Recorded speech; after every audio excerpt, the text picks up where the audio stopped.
Guys, welcome to my channel. जैसा कि आपको पता है कि मेरे प्रेगनेंसी के अभी 9th मंथ चल रहा है और मैं आज डिस्कशन करने वाली हूँ सेकेंड टाइमेस्टर में क्या सिम्टम्स थे मेरे और क्या नहीं थे। इसके बारे में आज मैं इस वीडियो में आपसे डिस्कशन करने वाली हूँ। सो फर्स्ट ट्राइमेस्टर में तो मैंने डाल रखा है कैसे क्या क्या हुआ क्या नहीं हुआ। तो चलते हैं आप सेकेंड ट्राइमेस्टर के जर्नी में कि क्या हुआ मेरे साथ क्या नहीं हुआ। तो सेकेंड ट्राइमेस्टर में मेरे साथ जो फर्स्ट ट्राइमेस्टर में हो रहे थे चीज़ें वो सारी ऑलमोस्ट बंद हो चुकी थी। नोजियाज ख़त्म हो गए थे, मेरे जो सर में हेडेक रहते थे हेडेक ख़त्म हो चुके थे और कभी कभी चलता था कभी कभी हो जाता था, तो उतनी के लिए मैं ओके थी। लेकिन जो फर्स्ट ट्राइमेस्टर में मैं परेशान थी, खाना कुछ पसंद नहीं आता था। तो अभी क्या हुआ था कि मैं स्पाइसी चीज़ें ना खाने लगी थी। सेकेंड ट्राइमेस्टर में मुझे स्पाइसी चीज़ें बहुत ही पसंद आती थी। चिली पोटैटो हो गया या फिर चिली की आइटम्स हो गई, और अगर कुछ खाऊंगी भी तो पराठे वराठे खाऊंगी। रोटी वोटी भी स्टार्ट कर दिया था मैंने खाना। ये सारी चीज़ें खाने में तो हर चीज़ मैं खाना स्टार्ट कर दी थी। मुझे स्वीट्स की क्रेविंग उतनी नहीं थी सेकेंड ट्राइमेस्टर में, लेकिन सिर्फ मैं चाहती थी चटपटा कुछ खाऊं। और मैं बार बार वॉशरूम तो आता ही था, वॉशरूम बहुत ज़्यादा आता था। फर्स्ट ट्राइमेस्टर में क्या था मेरे साथ कि मुझे ठंड भी लगती थी। इधर अगर मेरे हस्बैंड को गर्मी लग रही है और फ़ैन वैन चला रखे हैं तो मुझे ठंड बहुत ज़्यादा लगती थी, शिवरिंग होता था बॉडी। तो मैं हमेशा ब्लैंकेट अपने ऊपर डाली ही रहती थी। तो इन्हें लगता था कि क्या हो गया, इसे क्या नहीं हो गया। फिर सेकेंड ट्राइमेस्टर में बॉडी मेरी नॉर्मल हो गई, सब चीज़ सही थी, सारा खाना वाना पचने लगा था। और उसके बाद मैं ना बहुत रिलैक्स हो गई थी। थोड़ा बहुत मैं बाहर भी जाना स्टार्ट कर दी थी। डॉक्टर के पास तो जाती ही थी बाहर, लेकिन घूमने के लिए भी मैंने स्टार्ट कर दिया था। थोड़े बहुत, ज़्यादा नहीं जाती थी लेकिन निकलना स्टार्ट कर दिया था घर से बाहर। और सेकेंड ट्राइमेस्टर में तो मुझे बिल्कुल भी नहीं समझ में आया कि फर्स्ट ट्राइमेस्टर में जैसे कि मेरी हालत ख़राब हो गई थी, सेकेंड ट्राइमेस्टर में तो कुछ भी नहीं समझ में आया। ऐसा लग रहा था कि ऐसे ही अगर स्मूथ चले तो क्या ही कोई बोल सकता है कि प्रेगनेंसी दिक्कत करती है, कुछ नहीं। तो वो सारी चीज़ें तो ठीक हो गई। मैंने अपने डाइट में बहुत सारे चेंजेस किए थे, क्योंकि मैम ने बोला कि तुम ज़्यादा बाहर की चीज़ें खाओगी तो वेट गेन होगा। और ऑलमोस्ट मेरी थर्ड ट्राइमेस्टर में देख लो हालत कैसी है। मैंने वेट गेन तो बहुत ज़्यादा कर लिया है। और मैम ने बोला कि फ़ास्ट फूड अवॉइड करो, घर की चीज़ें खाओ, और जो भी चीज़ें हैं अगर तुम्हें कुछ खाने का भी मन हो रहा है तो तुम घर पे बना के खा सकती हो। वो सारी चीज़ें मैंने किया था। और क्या हुआ था फिर मेरे सप्लीमेंट्स भी मैम ने बस कैल्शियम, आयरन और एक मैग्नीशियम की भी चली थी, जो कि मेरे क्रैम्प्स आते थे लेग में। और एक और ऐड हो गया था, वो था मेगा न्यूरॉन, क्योंकि मेरे हाथों में झंझनाहट होती थी और पैरों में भी, जैसे कि मैं ऐसे पैर की उंगलियां करती थी तो वो ऐसी रह जाती थी, उसको सीधा करने में मुझे तकलीफ़ होता था। तो ये सारी चीज़ें मैंने बोला था मैम को कि मैम ये चीज़ें हो रहा है, तो उन्होंने एक मेगा न्यूरॉन करके दिया था टैबलेट, जो झंझनाहट की होती है, नशे के लिए होती है वो दवा, वो दिया था। फॉलिक एसिड तो चलती ही रहती है। ये सारी चीज़ें सही रही। मेरे third month, 4 month, 5th month बहुत स्मूथली गए थे, बहुत स्मूथली।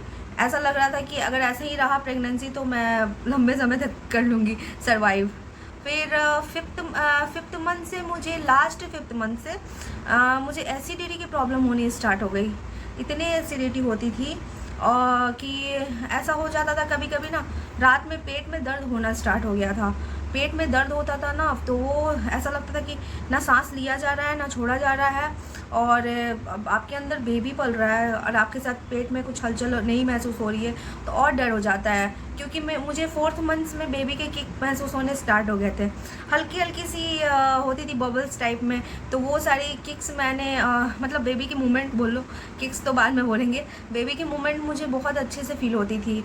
और 5th मंथ में जब मेरे को एसिडिटी होता था, कोई हलचल नहीं आती थी पेट से, मुझे बहुत घबराहट होने लगी थी कि ऐसा क्यों हो रहा है। मैम ने बोला कि एसिडिटी की प्रॉब्लम है तुम्हें, तो उन्होंने एक पैंडी करके दिया था, पैंडी नहीं, पैन 40 PAN40 टैबलेट था जो एसिडिटी की थी, वो उन्होंने बोला था कि तुम मॉर्निंग में खाली पेट ही से ले लेना अगर तुम्हें ज़्यादा गैस हो रही हो तो। और उसके बाद जिस दिन तुम्हें लगे कि गैस है तो उस दिन तुम आयरन की गोली नहीं लोगी।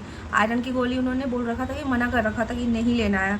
अगर 2 दिन तक तुम्हें वैसा ब्लॉटिंग फील हो रही है या फिर पेट में चुभन है, दर्द है, जो भी है, तो तुम उसमें आयरन की गोली नहीं लोगी। 2 दिन 3 दिन तक तुम बंद कर सकती हो, उससे कोई बेबी को हार्म नहीं पहुंचेगा। तो मैंने वैसा ही किया था। और जब एसिडिटी होती थी मुझे तो वॉमिटिंग भी हो जाती थी, वॉमिटिंग भी हुई। और जब तक वॉमिटिंग नहीं होगी तब तक मेरा अंदर से ना हलचल पूरा लगे रहता था। घबराहट बहुत ज़्यादा होती थी, बेबी के मूवमेंट नहीं आते थे। मैम के पास कॉल किया करती थी, मैम्स को पूछती रहती थी, मैम ऐसा हो रहा है क्या करूं। तो जब ज़्यादा होता था, मूवमेंट नहीं फैलाते तो मैम तो बुलाती थी और मैम बेबी का धड़कन वर्कन चेक करती थी तो सारा ओके रहता था। वो गैस के कारण ना मुझे फील नहीं होता था, क्योंकि अब आपके अंदर बेबी है और आपको कोई तकलीफ़ हो रही है तो उसे भी तकलीफ़ होती है।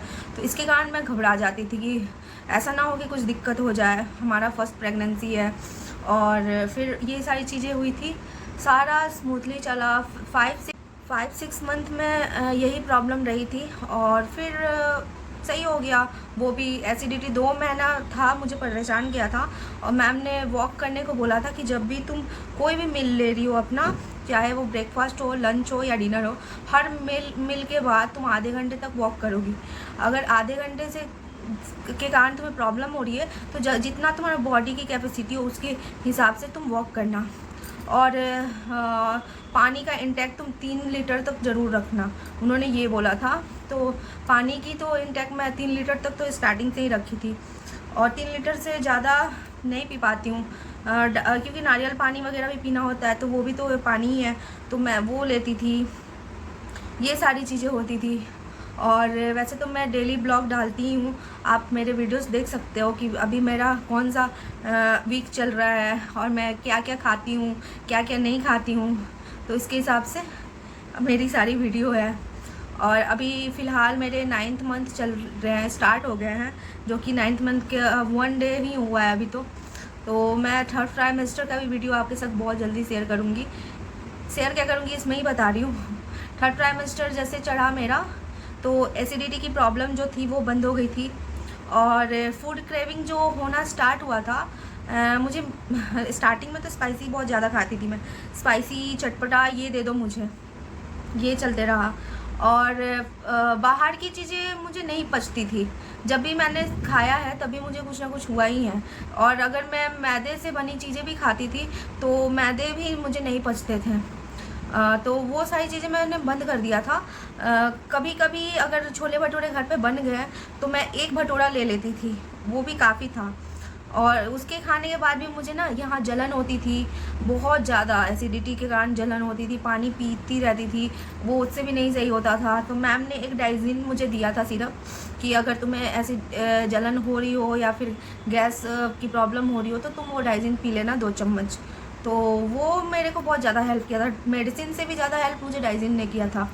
वो मैं ले लेती थी अगर कुछ स्पाइसी चीज़ें खा लूँ तो। और अभी मेरे साथ क्या हो रहा है कि मुझे मीठे पे ज़्यादा क्रेविंग होना स्टार्ट हो गया है। कभी मुझे हलवा खाने का मन करता है, कभी मैं मिठाई बोलती हूँ कि मिठाई लेकर आओ, मिठाई खाती हूँ। और कभी चाय तो देखो, चाय तो मुझसे छूटने वाली है नहीं, चाय मैं ले ही लेती हूँ क्योंकि माइग्रेन का तो इशू है ही मुझे। अगर मैं चाय नहीं लेती हूँ तो मेरे को वो हो जाता है, सर में दर्द हो जाता है, तो मुझे चाय लेना पड़ता है मजबूरी में। पहले जो मैं चाय 2-3 बार लेती थी, अभी 1 टाइम ही लेती हूँ, इवनिंग में लेती हूँ और उसके हिसाब से अपना चल जाता है। जब मुझे मॉर्निंग में उठते ही सर में दर्द होता है तब मैं जाकर उस दिन चाय लेती हूँ मॉर्निंग में, वो भी उसके साथ कुछ ना कुछ खाती ज़रूर हूँ, खाली पेट मैं चाय नहीं लेती हूँ, उसके साथ ज़रूर कुछ लेती ही हूँ। और यही सब रहा मेरे अभी 9th मंथ चल रहे हैं। इस मंथ में कैसा क्या हो रहा है ये मैं तो अभी नहीं बता सकती, लेकिन उठने बैठने में बहुत ज़्यादा दिक्कत हो रही है। अब मैं बेड से जब लेट रही हूँ उठ नहीं पा रही हूँ, उठने में बहुत ज़्यादा तकलीफ़ हो रही है मुझे। और बाकी तो सही है। रात में हाँ नींद गायब हो गई है मेरी, नींद 8वें महीने से मेरी गायब हो चुकी है। नींद आती है, सोती भी हूँ, फिर उठ जाती हूँ, क्योंकि लेग्स में इतने ज़्यादा क्रैम्प हो रहे हैं, कभी इस पैर में कभी इस पैर में, मतलब एक साइड कर, वैसे तो बाएं करवट लेके डॉक्टर ने बोला है ज़्यादा सोने को, तो बाएं करवट में ज़्यादा सोती हूँ। वो पैर मेरा कभी उठता ही नहीं है, मतलब सोई रहती हूँ उस पोजीशन में। मुझे टर्न लेने के लिए बहुत मेहनत करनी पड़ती है, और वो जो क्रैम्प्स है ना, मैं बता नहीं सकती आपको कि कितना पेन करता है। इस करवट कभी इस करवट लेती रहती हूँ, पूरा रात मेरा कब गुजर जाता है पता ही नहीं चलता है। और ना सोने की वजह से कभी कभी मुझे हेडेक हो जाती है, जो कि सबको पता ही है कि क्या प्रॉब्लम है क्या नहीं। हेडेक हो जाता है तो फिर वैसे हेडेक के लिए मैम ने बोल रखा है कुछ दवाई, वो बोला है डोलो 600 एक है, वो बोला है कि अगर ज़्यादा पेन हो रही हो तो तुम ले सकती हो, कोई साइड इफ़ेक्ट नहीं है इसका और बच्चे पे हार्म भी नहीं पहुंचेगा। तो वो कभी कभी मुझे लेनी पड़ती है।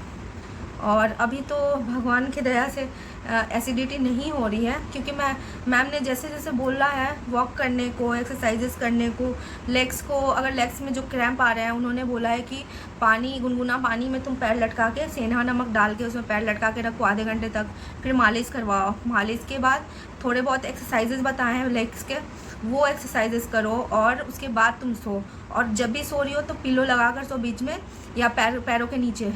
तो ये चीज़ मैं फॉलो कर ली हूँ, तो बहुत आराम है अभी पहले से, जो कि मैं नहीं सो पाती थी, अभी कुछ टाइम के लिए सो ले रही हूँ अब। लेकिन वही है कि प्रेगनेंसी है, उतार चढ़ाव तो होंगे ही, और क्योंकि हमारे हार्मोन्स वैसे एक्टिव हो जाते हैं तो वही चलते रहता है। कभी मूड स्विंग्स होते हैं तो मुझे तो ज़्यादातर गुस्सा ही आता है गुस्सा में कुछ भी कर जाती हूँ।